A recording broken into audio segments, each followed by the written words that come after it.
그게 제가 뭐 기본인 것 윤석열 같아요. 정권을 위해서 비단 주머니를 주기는 싫지만 제가 네. 말씀을 드려볼게요. 지지율이 올라가려면 추락하는 윤석열에게 날개가 없는데 추락하는 윤석열 날개를 제가 감히 어쨌든 국가 국민을 생각해서 예. 제가 비단 주머니를 준다면 네. 먼저 지난 2개월에 대해서 철저히 사과하고 반성하고 국민들 앞에 쇄신을 약속한 다음에 고물가, 고유가, 고환율, 고금리 대책을 강도 높게 내놔야 됩니다. 네. 민주당이 발의한 대중교통비 하반기 대중교통비의 절반을 환급해 주겠다. 그래서 기름을 차량을 이용할 게 아니라 대중교통을 이용할 우리 국민들에게 유도를 해주시고 그런데 대중교통비도 그렇게 자주 타면 하루에 한 달에 100만 원 아니 10만 원 안팎 나오거든요. 보통 1인당. 근데 그걸 매달인 매달, 연말이면 연말 50%로 환불해 주는 거예요. 독일은 지금 12,000원으로 9유로 한 달 내내 네. 9유로도 지금 엄청난 화제잖아요. 세계적인 화제인데 그 그렇죠. 정책이 9유로로 한 달 내내 3달 타게 해준대. 그렇게 하든지. 그러면 국민들이 그건 대환영하자. 땡큐라고 그럼요. 하죠. 그게 정말 아무리 민생 윤석열 대책. 정권이 미워도 네. 이건 잘했다는 이야기가 나오죠. 그다음에 유류세 제가 다시 한 번 말하죠. 영업용 차량들에 대해서는 한시로 차라리 유류세를 면제를 해주고 네. 그 사람한테 직접 돌려주고 유류세를 10만 원 주했으면 5만 원 돌려주면 되잖아요. 절반 정도 유류세니까 네. 뭐 이런 식으로 해주고 우리 시민들에게도 주유소의 선의를 지금 기다리는 거. 주유소가 유류세가 지금까지 예를 들면 30% 30% 올라갔는데 57원 정도 감소해야 되거든요. 근데 박종호 사장님이 운영하는 주유소에 57원을 인하했는데 내가 어떻게 알아요? 지나가다가 우리 보통 그렇죠. 엠프티 되면 들어가는데 또 앵꼬 할 뻔했어요 지금. 큰일 날 뻔했어요. 엠프티 되면 들어가는 거 아닙니까? 네. 보통 급하면 들어가잖아요. 또는 그럼요. 자기가 차라는 정말 최저 요금 주유소 이런 데 찾아가는데 그렇죠. 그것도 기름 상황이 안 되면 네. 가까운 데 들어가잖아요. 알 수가 없는 거죠. 알 수가 없잖아요. 네. 그 주유소 중에 나는 유류세 그동안 37% 인하하면 얼마인데 이걸 다 인하했습니다. 써놓은 데 있어요 없어요? 없잖아요. 알 수 없잖아요. 알 수 없죠. 예. 국민한테 주라고요. 똑같이 박정호 드라이버 안진걸 드라이버 운행했더니 네. 10만 원이 나왔는데 그러면 그중에 절반인 기름이 5만 원이다. 그럼 5만 원에 30% 우리한테 주면 되잖아요. 이렇게 안 하잖아요. 대책을. 농수축산물 할인 쿠폰 1조 가까이 발행을 해서 네. 선착순으로 하면 어떡합니까? 1인당 만 원이 뭡니까? 1인당 한 10만 원 안팎으로 정말 생필품 사러 갔는데 너무 비싸. 말도 안 돼. 네. 식용유 사야 되는데 식용유가 10,000원이야. 3,000원 하던 게. 아니 럴수 이럴 수가. 네. 큰일 났네. 근데 식용유 안 사면 요리가 안 되잖아요. 그럼요. 꼭 필요한 거죠. 네, 꼭 필요하잖아요. 네. 후라이도 해 먹을 수가 없는데. 식용유 없이 후라이면 어떻게 돼요? 계란이 후라이팬에 달라붙어서 계란도 망하고 후라이팬도 망합니다. 그렇죠? 물은 그렇죠. 물대로 둬요. 예. 우리가 제가 생각을 많이 해봐죠. 별거 지난주에 그 라면 전기 네. 아끼려고 우리 국민들이 가스나 전기 아끼려고 물 올리자마자 라면 넣는다. 네. 그랬더니 그 자기도 그렇게 한다. 아. 그거 진짜 쌈박했다. 좋은 아이디어 고맙다. 나도 그렇게 하겠다. 예. 이런 분도 계셨어요. 어. 댓글 제가 다 댓글 읽어보니까 채팅창이라. 네. 그러니까 그래서 농수산물에서 시장에 갔는데 네. 작년보다 지금 10% 안팎 뛰었고 체감 2, 3% 뛰었는데 그 체감의 고통을 줄여주면 되잖아요.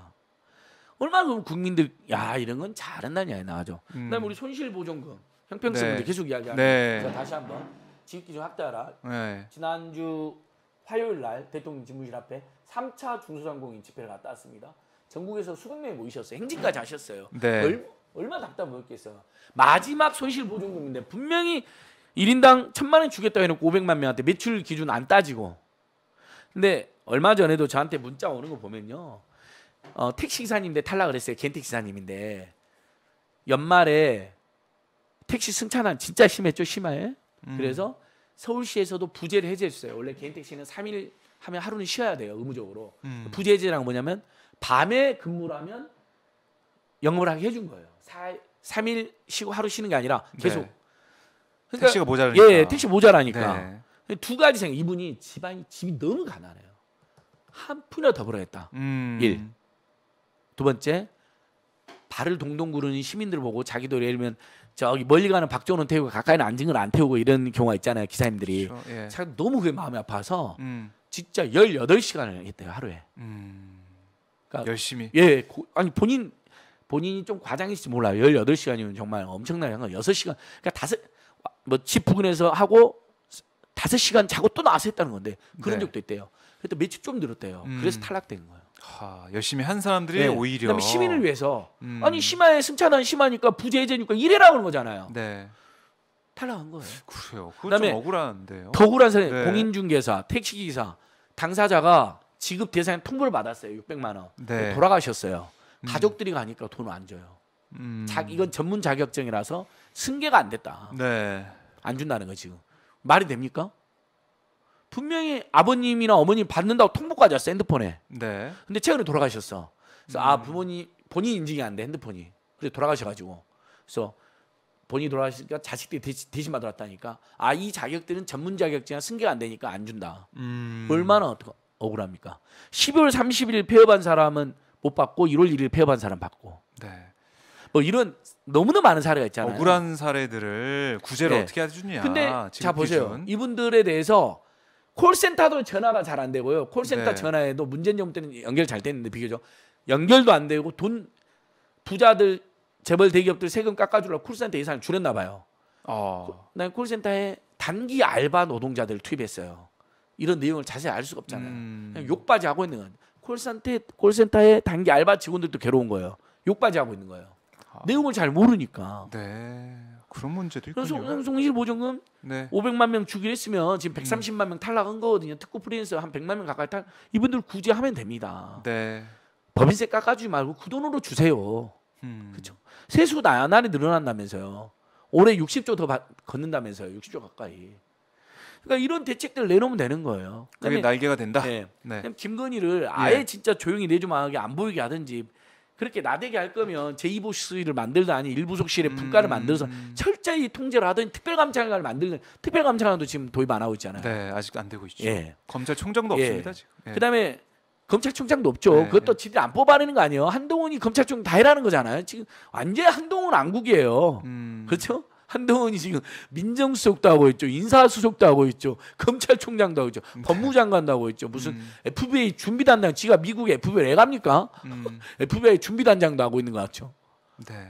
대법관, 헌법재판관, 정치검찰 따위가 대법관, 헌법재판관 지금 인사검증 한다 그러죠. 이건 완전히 엉망이잖아요.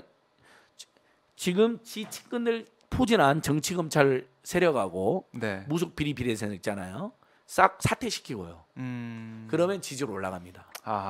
일대 쇄신이 일어나는 거죠. 그렇게 쇄신을 하고 정말 실천으로 보여줘야 예. 지지율이 오르지. 예. 그 전에는 오르기가 쉽지 않다. 국민에게 신뢰를 받는 인사들, 불신을 받는 인사들, 열받게 만드는 인사들을 다 퇴진시키고 네. 그리고 그런 사람들이 정치 검찰이 가득하고 무속 비리 비선 특혜 세력이 가능한 데에서 어떤 제대로 된 국정 운영되겠습니까? 네. 싹 퇴진시키고 잘못다 빌고 그다음에 오로지 나는 고물가, 고유가, 고금리, 고환율, 네. 주가 폭락, 코인 폭락에만 올인하겠다. 그 대책에만 공공요금도 10월달 인상하기로 한 것도 유보하겠다. 네. 물가가 잦아들 때까지. 지금 한국에서 0.5% 올렸잖아요. 물가가 잦아드는 계기를 만들 겁니다. 일부. 네. 러시아 우크라이나 전쟁 안 끝나고 가뭄이 기후위기의 문제가 계속된 공급 쪽의 문제가 계속되지만 예. 내년이면 물가 인상될 인하할 수 있으니 내년은 올리겠다. 근데 안 하죠. 10월달 올리겠다잖아요.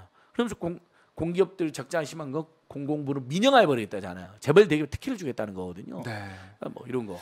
그래놓고는 자 코로나 때문에 돈 빌린 분들 생계비를 믿는 시민들에게 부채를 탕감해주고 제가 계속 얘기했잖아요. 만기를 연장해주고 네. 금리를 인하해주고 이번에서 만기 연장 지금 이자율 통보 이자율이 계속 네. 인상되고 있으니까 네. 뭐 마이너스 통장, 전세자금대출, 주택담보대출 다 막 7%, 8% 올라오고 있잖아요. 네. 오히려 이분들의 금리를 동결해주거나 오히려 코로나 때 너무 힘들었으니까 금리를 좀 인하해줘라. 신규 대출 금리 올라가는 어쩔 수가 없단 말이에요. 기준금리 올라갔으니까. 네.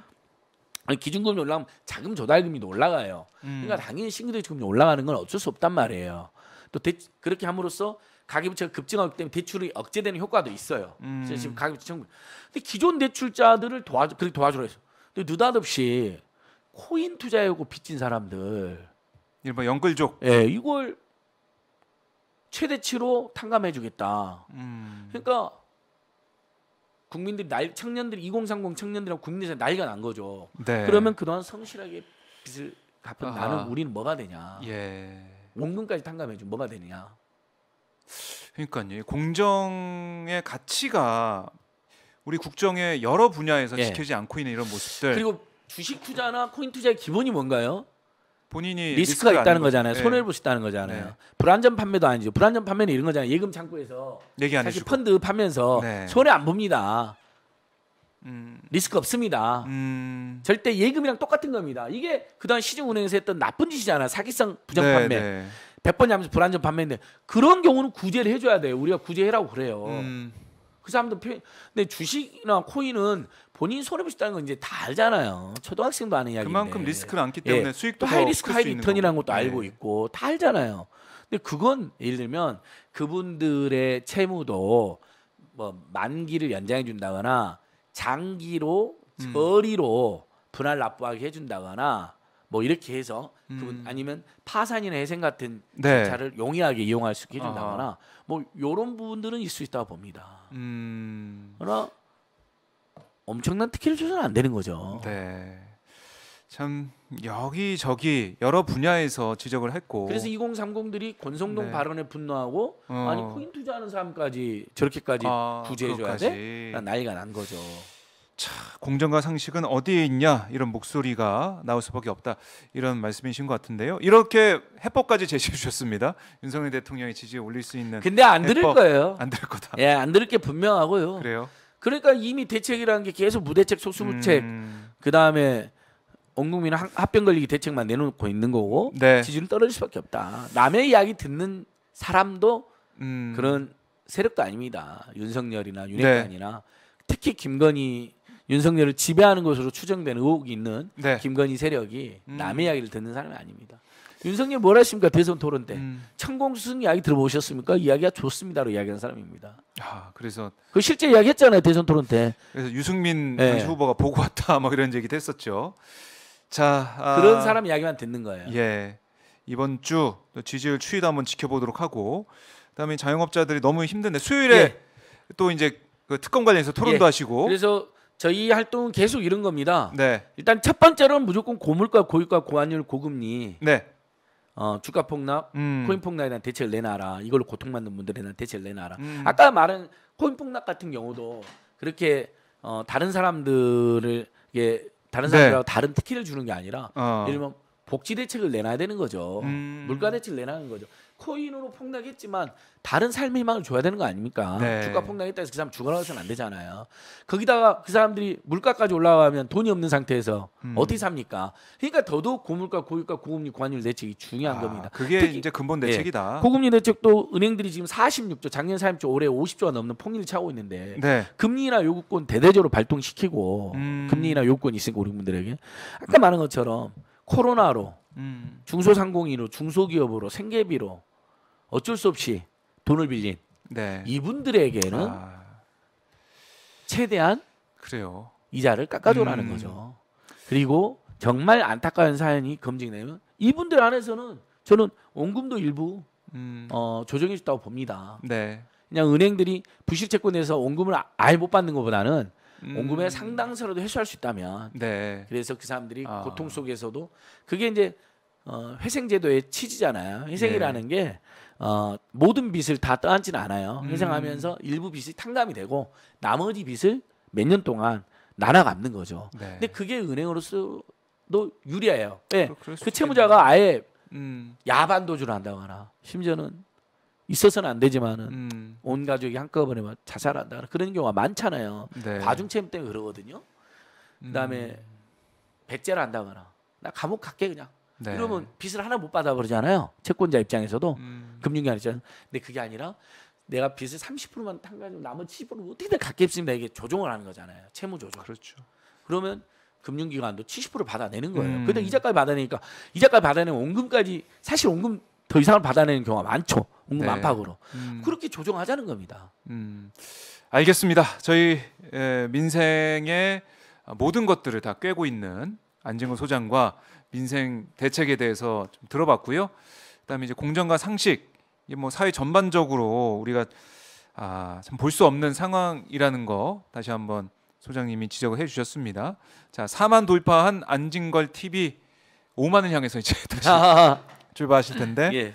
자, 좋아요, 구독하기 안진걸 TV 꼭 눌러주시고요. 오마이 TV도 아직 구독 안 하신 분들은 구독, 좋아요, 알림 설정 부탁을 드리겠습니다.